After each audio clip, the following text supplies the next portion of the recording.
Somos de la Universidad Experimental Rómulo Gallegos, del área de posgrado, especialización en ciencias penales y criminológicas. La materia es estadística criminal. Somos del aula territorial Guacara. El tema que nos corresponde hoy es el análisis estadístico de una variable. La profesora de la materia es la doctora Darcy Sánchez, y los autores que estamos aquí compartiendo con todos ustedes es la abogada Campos Beglis, el abogado Larte Frames, la abogada Pérez Arelis y el abogado Pastrano Willy, la abogada Angie Silva y mi persona, al abogado Carlos Martínez. Estamos en Guacara en este diciembre del 2025. Bueno, entrando en materia, hablando del análisis estadístico de una variable, es un proceso fundamental para comprender y describir conjunto de datos. Este proceso implica organizar, visualizar y analizar datos para resumir sus características e identificar patrones y tendencias. Y esto nos permite extraer conclusiones significativas. Estas conclusiones no son las informaciones que nos van a dar cada una de ellas para hacer las respectivas pautas en cuanto al atendimiento. La variable se caracteriza por su inestabilidad y mutabilidad. Tipos de variables. Variable dependiente son las que se modifican o cuyo valor está determinado por la influencia de otros factores o variables. Su valor está condicionado por el que se le atribuya a otras variables o fenómenos. Hablamos de las variables independientes. Son los factores que, al modificar sus propios valores, provocan una influencia directa sobre los valores de otras variables mediante los cambios en sus propios valores. Las variables aleatorias son aplicaciones o reglas matemáticas que establecen una correspondencia entre cada resultado posible de un espacio muestreal con un valor numérico real. Elementos de un conjunto referido como resultado posible de un espacio muestreal que es el conjunto de todos los resultados de un experimento aleatorio. Variable cualitativa son las variables cualitativas, se refieren a rasgos, cualidades o categorías que no pueden ser expresadas mediante una cifra o valor numérico. En cambio, su función es describir una propiedad específica. Por ejemplo, la tonalidad de un vehículo. Otro ejemplo sería el país de origen de un individuo o clase o una clase de animal que una persona tenga en su hogar. Tipos de variables cualitativas. Dentro de esta clasificación encontramos dos subclases principales: variables nominales, que son aquellas que son aquellas propiedades que no solo carecen de representación numérica, sino que tampoco admiten un orden o una jerarquía natural. Ejemplo, la situación conyugal de una persona, bien sea soltera, casada, divorciada, etc. Las variables ordinales son rasgos descriptivos que, aunque no son numéricos, sí se pueden organizar o clasificar siguiendo una escala lógica. Ejemplo, la calificación obtenida en una prueba o un examen, bien sea excelente, bueno o regular, que haya salido en esa evaluación. Las variables cuantitativas son aquellas que se pueden medir numéricamente. Se pueden subdividir en dos tipos, ¿sí? En variables cuantitativas discretas, que son las que no solo admiten valores contables, son las que solo admiten valores contables y separados generalmente números enteros. Un ejemplo de estas variables, la cifra total de parientes directos que posee una persona o un individuo, los tantos goles que marca un conjunto en un encuentro deportivo, o el volumen de hojas que componen una obra impresa. Las variables cuantitativas o continuas,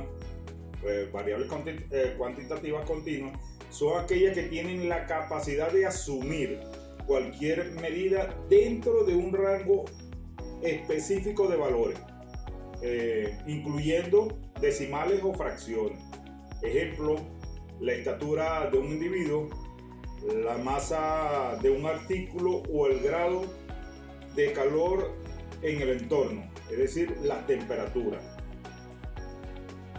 La recogida y la depuración. Estas son dos fases que son preliminares y son imprescindibles al momento de realizar un análisis estadístico. Y dependiendo de la investigación, tenemos distintas herramientas o métodos, que puede ser la encuesta, los experimentos, los registros, la observación. Después una vez que culminemos con estos métodos, se debe realizar una depuración donde podemos detectar que existen distintas fallas, como puede ser unos valores ausentes, valores duplicados o datos erróneos, ¿ok? Y existen distintas herramientas que se pueden utilizar en este análisis estadístico, como puede ser una hoja de cálculo de software estadístico o cualquier otra herramienta que podamos utilizar. Todo eso con la finalidad de ahorrar tiempo y tener una conclusión efectiva de este análisis. Como ejemplo, podemos hablar de una encuesta realizada en una cafetería, donde las preguntas eran la calidad del café y el servicio obtenido a los clientes. Se le realizó a 100 personas. Una vez finalizada la encuesta, pudimos detectar que había estos errores, un valor ausente, una persona no puso la edad, una persona llenó 2 encuestas con distintas respuestas, y bueno, estas encuestas fueron eliminadas y la ponderación era del 1 al 5. ¿Ok? Una crítica de este caso, o de este caso de recogida y depuración, es que no se puede obtener un resultado confiable y válido si no se hace una depuración. En conclusión, Solo después de haber realizado la depuración se obtienen estos datos limpios, o sea, se depura, se elimina esas encuestas que arrojaron error, y el número de encuestados fue 100 y solo obtuvimos 93 efectivas. ¿Ok?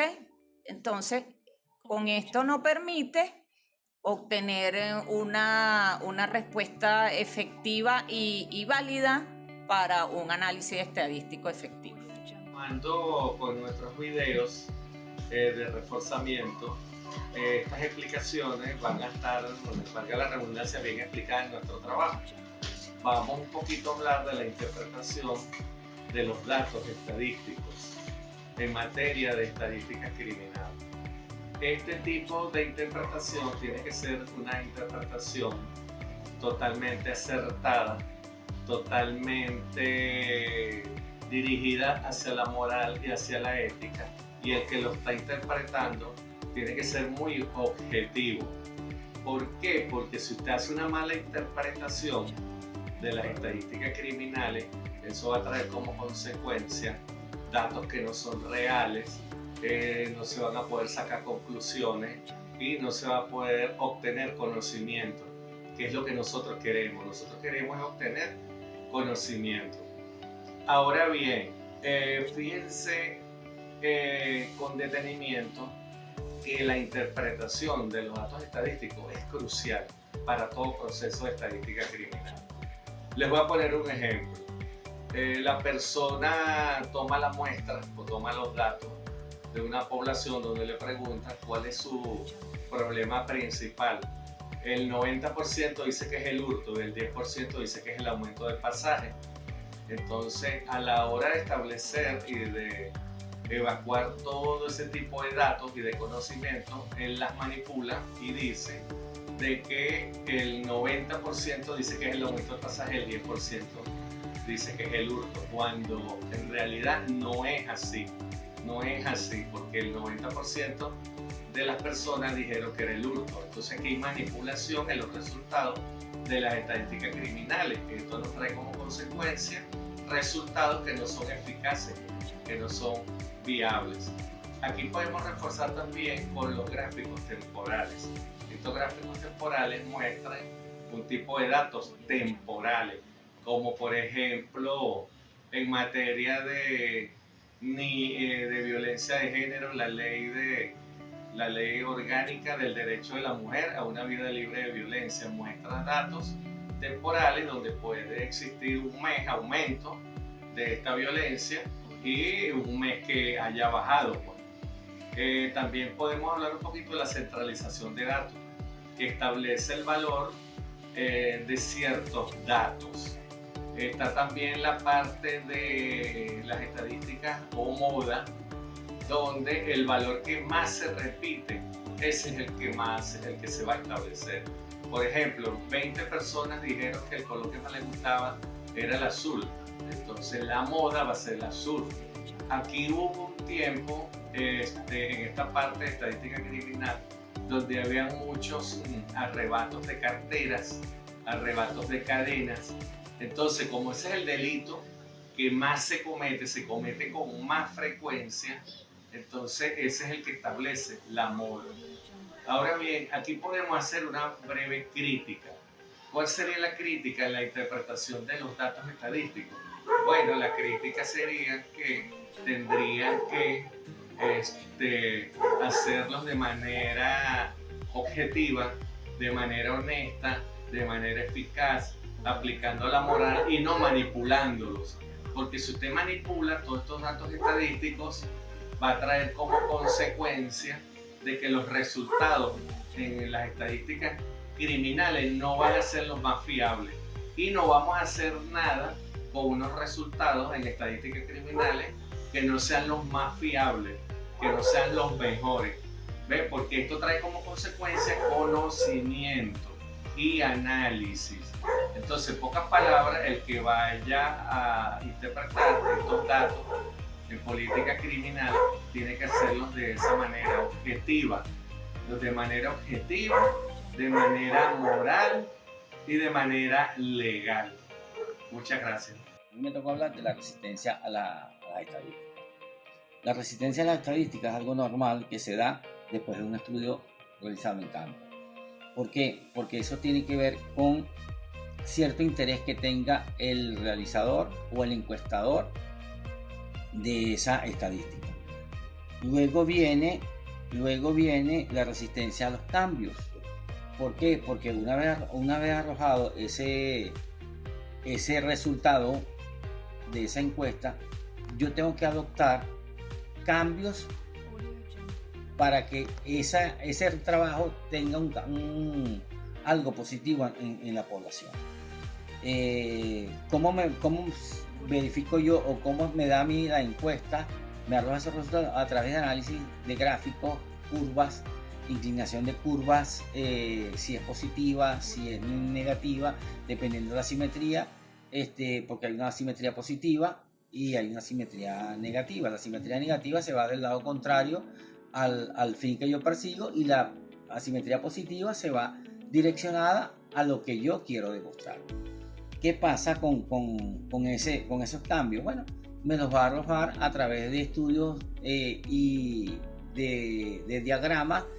Puede ser un diagrama de flujo, un diagrama de barra, un código de barra, un análisis estadístico de curvas y dependiendo de sus picos y el rango máximo o mínimo que yo haya realizado o que cualquiera haya realizado en la encuesta. Entonces, a fin que la resistencia a las estadísticas es un valor normal que se da detrás de cada resultado. Eso es todo. Coeficiente de Gini es una medida de la desigualdad en la distribución de ingresos, riquezas o recursos en una población.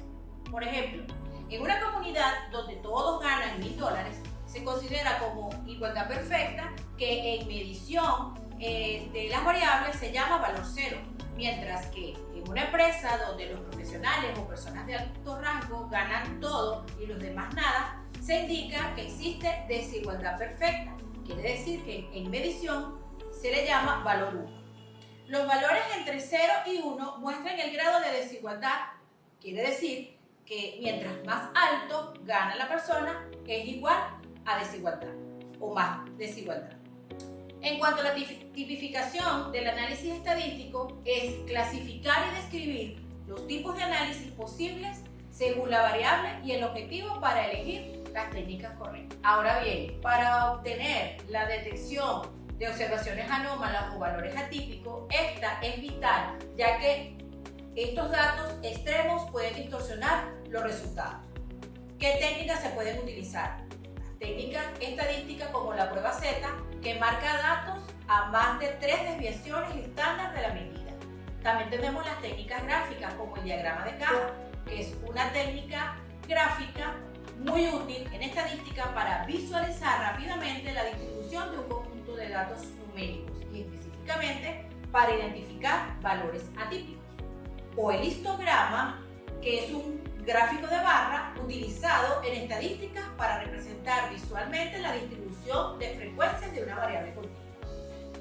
La composición y comparación de poblaciones describe características de grupos y busca diferencias o similitudes entre grupos para hacer comparaciones, usando por ejemplo técnicas o pruebas de hipótesis como la ANOVA. La ANOVA es una técnica estadística inferencial que se utiliza para comparar las medidas de 3 o más grupos independientes. La heterogeneidad es la falta de uniformidad en los datos, como por ejemplo una ensalada de fruta, donde a pesar de mezclar todos los ingredientes, fresa, naranja, uva, cambur, sus componentes no se distribuyen de manera uniforme. La paradoja de Simpson ocurre cuando la asociación entre dos variables se invierte al agrupar los datos debido a la heterogeneidad no considerada. Como por ejemplo, de una paradoja es una medicina que puede funcionar para el público en general, pero cuando se separan los grupos por edad, esta medicina es eficaz en personas más jóvenes que en personas adultas. Hola, ¿qué tal? Buenas noches, mi nombre es Anger Silva y en este momento les voy a hacer una pequeña reseña del delito que nosotros como equipo consideramos que fue predominante en el último año. Si bien es cierto que en nuestro país existe un repunte considerable en diferentes tipos de delitos, como por ejemplo el homicidio, la extorsión, el tráfico de drogas, para nadie es un secreto que los delitos cometidos en perjuicio de niños, niñas y adolescentes son alarmantes, tanto el año anterior como este mismo año, no solamente en nuestro país Venezuela, sino en muchísimos otros países latinos. Ahora bien, si tomamos a colisión lo que nos indica el artículo 254 de la Ley Orgánica de Protección del Niño, Niña y Adolescente, ¿verdad?, que les voy a indicar exactamente lo que dice. Este puede ser cometido por cualquier persona que tenga un niño, niña o adolescente bajo su autoridad, responsabilidad de crianza o vigilancia. Este tipo de delito consiste en la vejación física y psíquica, así como también en los perjuicios igualmente físicos y psicológicos que sean causados al niño, niña y adolescente, ya sea por negligencia o por omisión. Ahora bien, existen diferentes tipos de estudios asociados a esta situación, la cual están expuestos constantemente en los menores de edad. Organizaciones como la UNICEF, la Red de Derechos Humanos en Niños, Niñas y Adolescentes, la cual es una organización no gubernamental y la cual ha aportado muchísimo en cuanto a este tema. También tenemos la UNESCO, que ha abordado este tema desde hace muchísimos años y se ha dedicado por completo a esta situación. También tenemos el Observatorio Venezolano de Violencia. Todos y cada una de estas organizaciones hacen referencia al repunte y al aumento de casos asociados que tienen que ver con la vulneración, maltrato, acoso, violencia, abuso de niños, niñas y adolescentes. Tomando en cuenta este tipo de organizaciones, específicamente la Red de Derechos Humanos en Niños, Niñas y Adolescentes, durante el primer semestre del año 2025, de enero a junio, tiene un informe. Ciertamente, ese informe nos indica que existe un repunte de 1.819 hechos violentos, en las cuales se ha causado la muerte, el abuso y otro tipo de vejaciones y violaciones a los derechos de los niños, niñas y adolescentes.